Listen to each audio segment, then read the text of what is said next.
All right, big news out of Xavier on Monday as Sean Miller tweeted that Long Beach State transfer big man Lassina Traore is going to miss the season with a knee injury. It happened last Wednesday during an open practice in front of some All for One donors. And in terms of what Xavier is losing here, this is big news. I mean, he was the toughest, hardest playing big man that they had on the roster.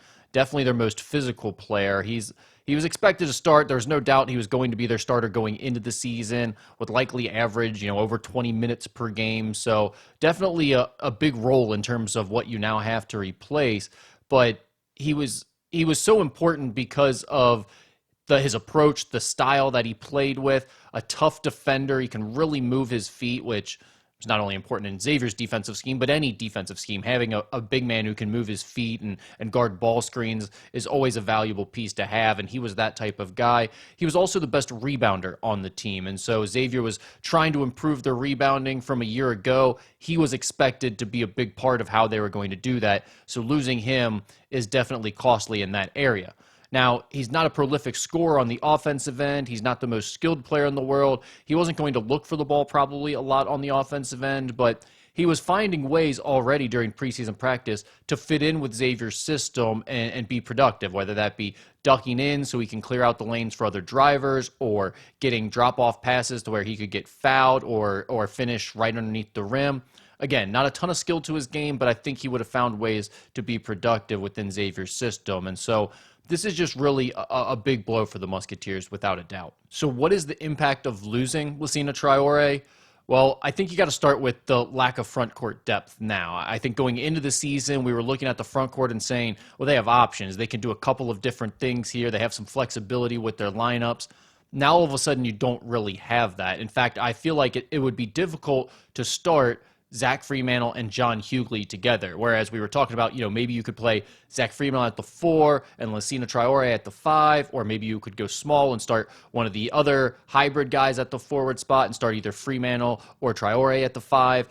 Now you almost have to play small, at least with your starting lineup, because it wouldn't really make sense, I don't think, to start with Zach Freemantle and John Hughley, because if anything happens, those guys get tired, they get in early foul trouble, you don't have a second center or a true center to bring off the bench for one of those guys. They're going to have to replace each other a lot, I think, now within the current setup that you have. And if not that, then you're likely going to have to go even smaller, playing someone like maybe Jerome Hunter at the center position. I think defensively, there are some real concerns now with this team, because Lassina Traore was going to give you that guy who could really guard, not only in the post, but also out in ball screens and on the perimeter like we were talking about. He moved his feet better than a guy like John Hughley for certain, and we've seen Zach Freemantle's defense, or lack thereof, throughout his career. That's not the strength of his game. And so when you look at Xavier in the front court now, the biggest concern becomes their defense, I think, and how they're going to match up with opposing big men, both inside and out, when they're guarding ball screens and other actions. So that's something to keep an eye on for certain. Also, the rebounding, I mentioned it. They brought him in with the expectation that he was going to anchor the rebounding. Now, I do think this is an area where they'll be better. They'll still be improved from last year, and they'll be better off than you might expect losing such a key cog like this. A guy like Marcus Foster is an excellent rebounder from the wing or forward position, can be a hybrid guy. I think Jerome Hunter will take a step forward in that. He's always been a pretty good offensive rebounder. I think he'll be improved as a defensive rebounder as well. Some of that will depend on his matchup and who he's guarding, but I think Jerome will give them solid rebounding.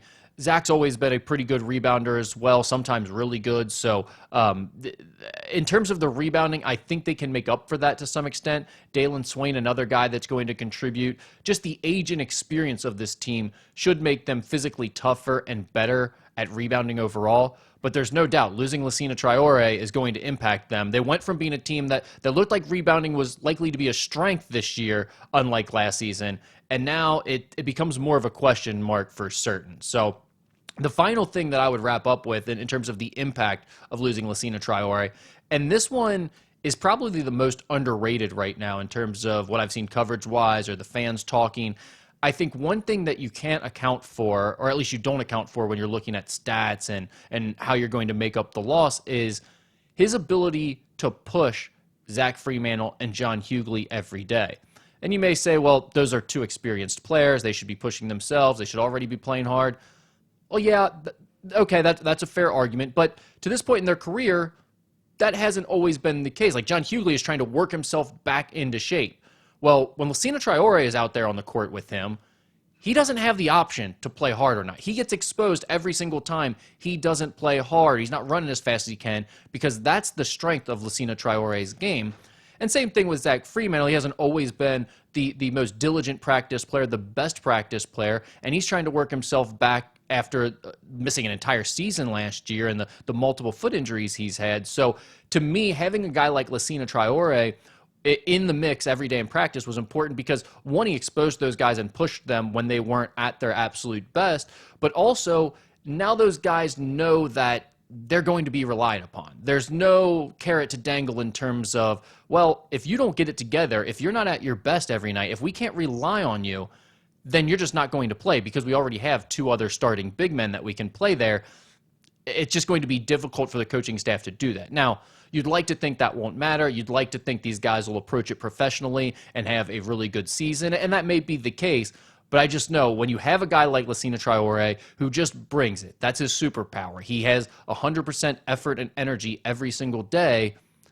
Well, losing that can be a big loss. I mean, that really could impact this team, I think, on a daily basis in practice. And so from that perspective, I would imagine the coaches are really upset about losing Lassina Traore.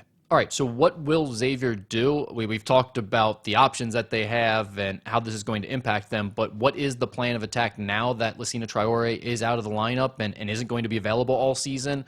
Well, I think it starts with Zach Freemantle is now your starting center. I think ideally they could have started him at the 4 or even brought him off the bench potentially and had Lassina in there at the 5, but now you're not really going to have that option. You're going to have to go with a smaller lineup.